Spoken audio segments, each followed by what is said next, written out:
ஆண்டவராகிய இயேசு கிறிஸ்துவின் நாமம் மகிமைப்படுவதாக.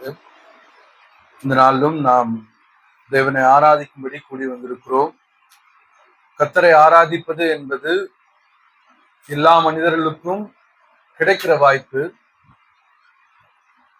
ஆனால் அந்த வாய்ப்பை எப்படி பயன்படுத்திக் கொள்கிறோம் என்பதுதான் நம்முடைய விசுவாசத்தினுடைய வெளிப்பாடா இருக்கும். Why we should worship God? நாம் ஏன் தேவனை ஆராதிக்க வேண்டும் என்ற ஒரு கேள்வியை எழுப்பும் பொழுது நமக்குள்ளாய் நிகழ்ந்த மாற்றத்திற்கும் நம்முளுமாய் நிகழ்கிற மாற்றத்திற்கும் நாம் தேவனை ஆராதிக்கிறோம். Which means ஆண்டவர் எனக்குள்ளாக செய்த நன்மை, அவர் எனக்கு நன்மை செய்த பிறகு அவர் மூலமாய் அவருக்காய் அவர் என்னுள்ளே கிரியை செய்கிற காரியத்தை இந்த உலகத்திலே நான் வெளிப்படுத்தும் பொழுது எனக்கு கிடைக்க பெறுகிற நன்மை, அதை நான் அனுபவிக்கிற எல்லா விதமான ஆசீர்வாதங்களுக்காய் கர்த்தரை ஆராதிக்க வேண்டும். ஆராதனை என்பது மிகவும் சிறப்பானது. ஆராதனை என்பது மகிமை உள்ளது. ஆராதனை என்பது தனித்துவமானது. இந்த உலகத்திலே ஆராதனை என்ற வார்த்தை எல்லா மதங்களிலும் பயன்படுத்துகிறார்கள். எல்லா மதத்தவரும் போய் ஆராதனை செய்கிறார்கள். அங்கு போய் மற்ற மதத்தவர் ஆராதிக்கும் பொழுது அவர்கள் இருதயத்துல என்ன விதமான எண்ணம் இருக்கும் என்று ஒருவேளை கணிக்க முடியாது.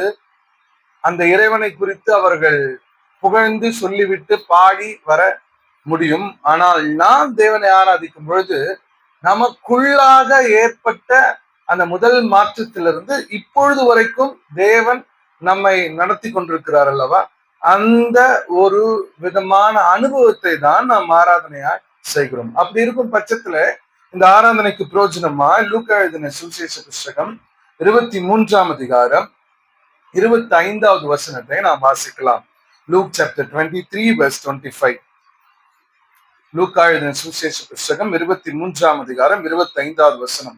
கலகத்தின் நிமித்தமும் கொலைபாதகத்தின் நிமித்தமும் காவலில் போடப்பட்டிருந்தவனை அவர்கள் கேட்டுக்கொண்டபடியே விடுதலையாக்கி இயேசுவையோ அவர்கள் இஷ்டத்திற்கு ஒப்பு கொடுத்தார்கள். தெலுங்குல வாசிங்க. தெலுங்குலயும் இஷ்டம் அப்படின்றது தான் கொடுத்திருக்கு இல்லையா. அவர்கள் இஷ்டத்திற்கு ஒப்பு கொடுத்தார்கள். இந்த இஷ்டத்திற்கு ஒப்பு கொடுத்தார்கள் என்ற அந்த ஒரு வாக்கியம் மாத்திரம் ரெகுலரா எல்லாராலையும் பயன்படுத்துற ஒரு வார்த்தை. அவன் இஷ்டத்துக்கு அவன் செய்யட்டும், அவன் இஷ்டத்துக்கு அவன் பண்ணட்டும் அப்படின்ற வார்த்தை எல்லாராலையும் பயன்படுத்துற ஒரு வார்த்தை. அது ஒரு சமஸ்கிருத வார்த்தை.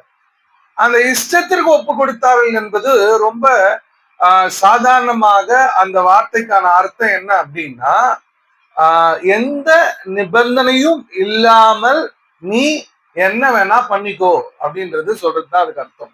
எந்த நிபந்தனையும் கிடையாது. எந்த நிபந்தனையும் வச்சு நீ இதெல்லாம் பண்ணு, உன் இஷ்டத்துக்கு பண்ணு அப்படின்னு சொல்றது இல்ல. என்னையாச்சும் பண்ணு, உன் இஷ்டத்துக்கு பண்ணு அப்படின்னு சொல்லுவாங்க இல்லையா.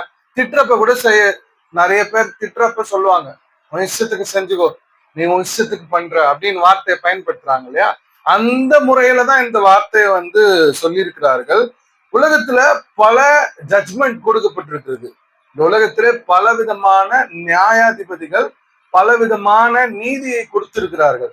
ஆனால் உலகத்திலேயே இந்த நீதி மாத்திரம்தான் பதிவு செய்யப்பட்ட நீதி, கொஞ்சம் வித்தியாசமான நீதி. இந்த நீதியை நீதிபதி கொடுக்கும் பொழுது எந்த நீதியின் அடிப்படையிலும் கொடுக்கல.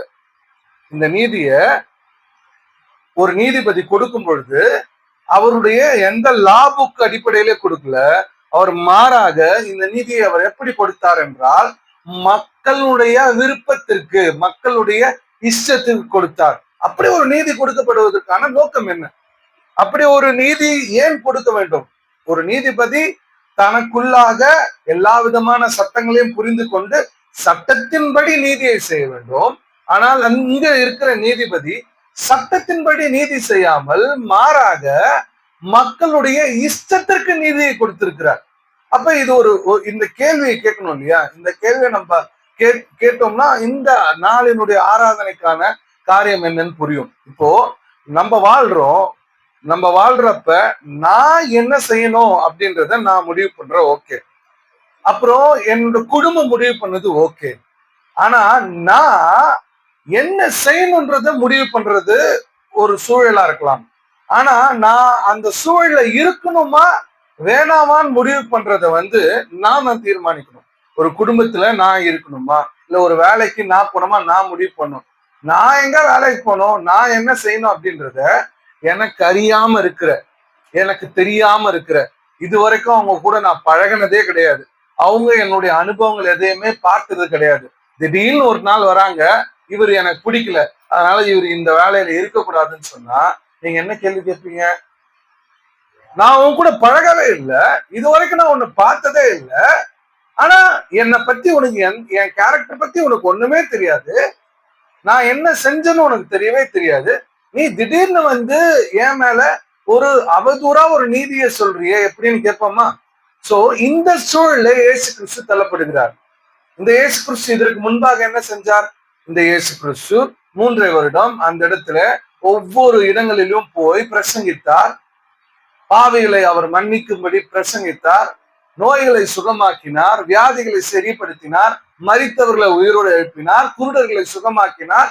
இப்படி பல நன்மைகளை அவர் செய்து முடித்து அவருடைய கீர்த்தியும் புகழ்ச்சியும், அவருடைய நன்மையும் அவருடைய கீர்த்தியும் புகழ்ச்சியும் பரவலா பரவி இருக்குது. இதெல்லாம் கேள்விப்பட்டு இந்த நன்மையெல்லாம் அனுபவித்த இந்த ஜனக்கூட்டம் வந்து நின்னுட்டு இப்ப என்ன செய்யணும்? இவரு என்னோட வீட்டு பக்கத்துல இருந்த ஒரு குருடனை சுகமாக்குனாரு, நல்லவருங்க அப்படி சொல்லுமா? என் வீட்டு பக்கத்துல இருந்த குருடனை சுகமாக்குனாரு, பரவாயில்ல, அவர் சுகமாக்குறதுக்காக அவரை சாவடிச்சிருங்கன்னு சொல்றதா? உங்களுக்கு புரியுதா ஏசு கிறிஸ்து என்ன நிலையில நிக்கிறாருன்னு?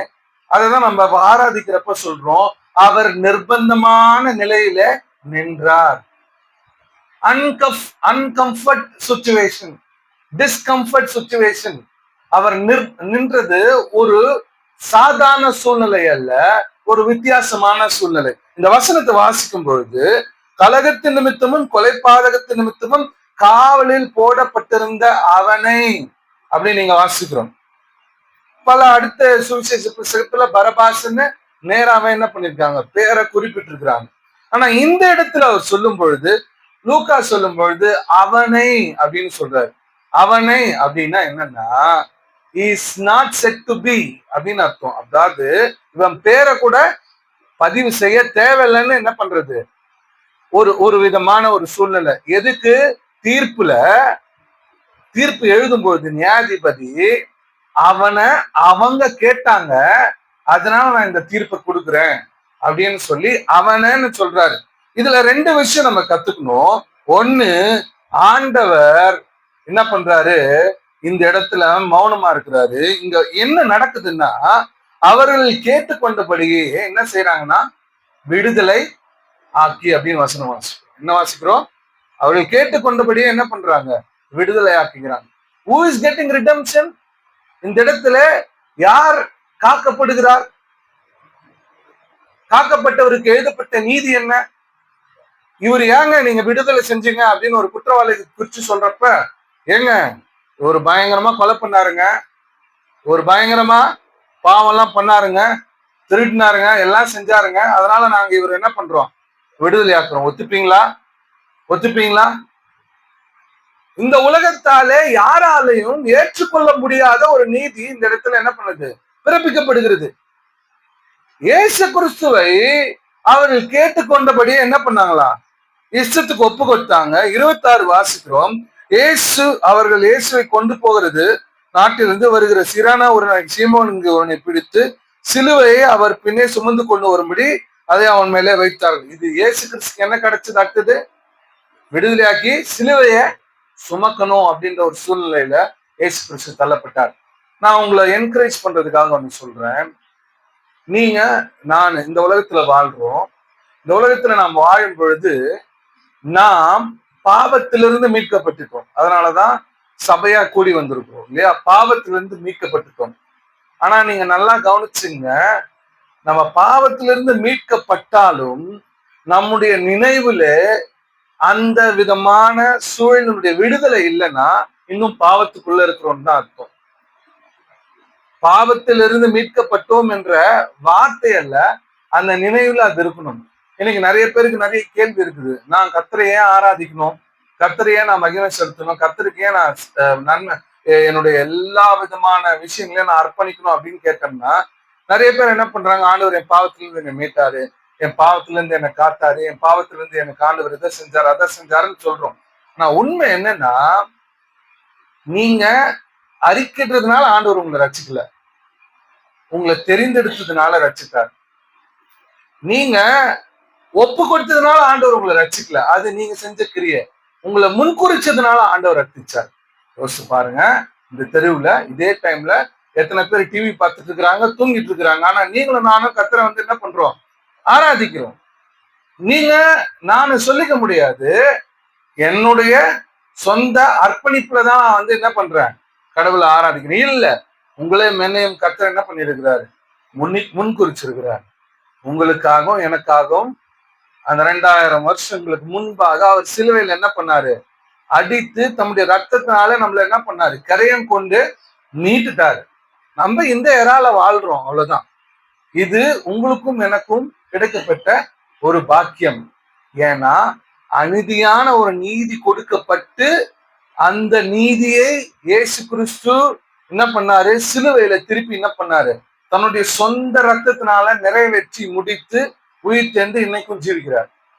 நான் நிறைய முறை எனக்குள்ள கேள்வி கேட்பேன், ஆண்டவரே, எது நிமித்தமா நீர் என்னை நேசிக்கிறீர்?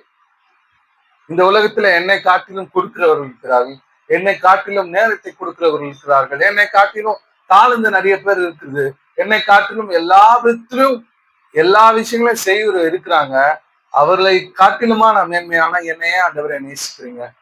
எனக்கு ஏன் ஆண்டவரே உங்களுடைய நன்மையை பாராட்டுறீங்க? இந்த கேள்வி கேட்கும் பொழுதுதான் ஆண்டவருடைய கிருபை புரிகிறது. ஆண்டவர் இந்த உலகத்துல நம்முடைய பாவங்களை அவர் என்ன பண்ணாரு? நினைவு கூர்ந்தார். ஆனால் அதை முதுகு பின்னாடி போட்டார். அவர் உங்களையும் என்னையும் he called as a righteous, ஆங்கிலத்துல தான் வாசிக்கிறோம். நம்ம எப்படி கூப்பிட்டிருக்கிறாரா? நீதிமான்கள் என்று அவர் அழைத்திருக்கிறார். உங்களை என்ன பண்றாரு? பரிசுத்தவான்கள் என்று அழைத்திருக்கிறார். உங்களை அவர் வந்து இந்த உலகத்திற்கு மாத்திரம் அல்லாமல் நித்திய வாழ்க்கைக்குரிய ஒரு பெரிய வாய்ப்பை உங்களுக்கும் எனக்கும் கொடுத்திருக்கிறார். ஏன் கர்த்தரை ஆராதிக்கிறோம்? நமக்குள்ள ஒரு பெரிய நம்பிக்கை இருக்குது. இந்த உலகத்துல மரித்தாலும் நாம் என்ன பண்ணுவோம்? பரலோகத்துக்கு போவோம். இந்த பாக்கியம் இல்லாத பல பேர் உலகத்துல இருக்கிறாங்க. அவங்க எல்லாம் கண்ணை மண்ணை எது வேணாலும் இந்த உலகத்துல ஆராதிக்கலாம். அவங்களுக்கு வாழ்க்கையினுடைய மறுமையின் வாழ்க்கை குறித்துதான நிச்சயம் இல்லை. ஆனா உங்களுக்கும் எனக்கும் மறுமை வாழ்க்கைக்குரியதான நிச்சயத்தை தேவன் கொடுத்திருக்கிறார். ஆண்டவரை சகதா காலம் ஆராதிக்க போறோம். இந்த தேவன் நமக்காய் பாடுகளை அனுபவித்தார், கஷ்டங்களை அனுபவித்தார், துன்பங்களை அனுபவித்தார், மரித்தார், உயிர் தேர்ந்தார். அநீதி அவர் மேல அநீதியாய் அவருக்கு நீதியை சொன்னாங்க. அதையும் வென்று இந்த உலகத்துல நம்முடைய பாவங்கள் நிமித்தம் அவர் நம்முடைய மீறுது நிமித்தம் அவர் காயப்பட்டு, நம்முடைய அக்கிரம நிமித்தம் அவர் என்ன பண்ணாரு? சொல்லுங்க, மறுக்கப்பட்டார். நம்மள அவர் என்ன பண்ணாரு? அவர் தேவனுடைய ரூபமாயிருந்தும் தேவனுக்கு சமமாயிருப்பதை கொள்ளையாடின பொருளாக எண்ணாமல் தம்மை தாமே வெறுத்து அடிமையின் ரூபம் எடுத்து மனுஷ சாயலானார். தேவன் அப்படிப்பட்ட நன்மைகள் இந்த வாழ்க்கையை செய்திருக்கிறார். அதனால இந்த காலையிலிருந்து கர்த்தரை ஆராதிக்க வந்திருக்கிற நாம் கர்த்தரை இந்த சிந்தையோடு கூட ஆராதிப்போம். கர்த்தர் அவர்களை பிரியப்படுவார்.